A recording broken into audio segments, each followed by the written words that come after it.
Rotted Reviews, and today I'm going to be taking a look at the 2010 movie Troll Hunter. The reason I'm doing this is because it's a rotted request coming to us from patron Christopher, and when I asked him why, he said, as I am Scandinavian myself, it would be fun to get your take on some movies from this part of the world.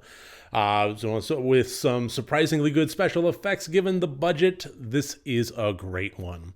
Well, this is not my first viewing of Troll Hunter, but I did refresh myself with it just to kind of get things up to speed again, and I loved it just as much on the second viewing as I did the first time I watched it. This is typically where I would go ahead and get into, written and directed and starring blah. But I'm just going to forgo that this time because I think that no matter how respectful I try to be, no matter how hard I try, and I would definitely try to be respectful, there's simply no way for me to wrap my tongue around the pronunciations required to get these right.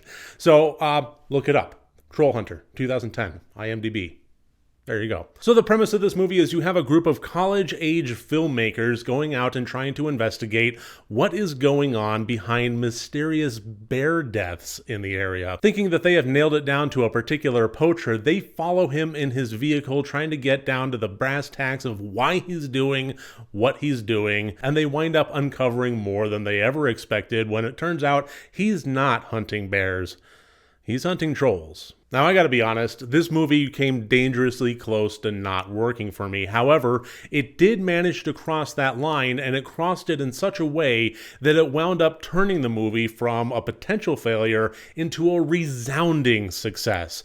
And that line was the lore. The introduction to the culture, the different types of trolls that are going here, and so many references to old Scandinavian folklore, this movie really brought out a great level of detail in its lore, and that sold the entire thing for me. While there might not be an overabundance of story arcs, character motivations, conflict resolutions taking place from opening credits to end credits, the amount of lore and detail provided with these trolls, with this troll hunter, and with everything that they experience, it more than makes up for any storytelling shortcomings. Drawing so much inspiration from old Norwegian folklore such as Three Billy Goats Gruff, Trolls Smelling Christian Blood, Two Tails, Three Heads, all different manner of troll lore, really managed to bring out the level of detail necessary for bringing this world to life. And without the film taking itself very seriously in that respect, it would have been an abject failure.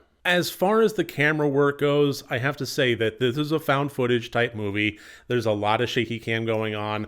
And I would have to say that as far as the shaky cam aspect of the found footage format, this gets pretty shaky. It's something that if you have motion sickness from watching movies, this is probably going to be a little bit of a difficult watch, but I do believe that it's worth it. I think that actually manages, the format complements the film itself. It's not out of budget constraints or laziness like a lot of found footage movies can be. It's simply adding to the zest of the storyline. And if you can tolerate how shaky it can be at times, it's absolutely worth it. As far as the special effects go, I would have to say that that's kind of a 50-50 shot. This was a fairly low budget movie for what it was, and some of the CG, I would be lying if I said it was completely believable. On the other side of the coin, however, there were some CG shots that take place within this that were absolutely breathtaking. I think it's one of those situations where the further back it pulls in the grander scheme of the trolls that it shows, it sells the special effects more. The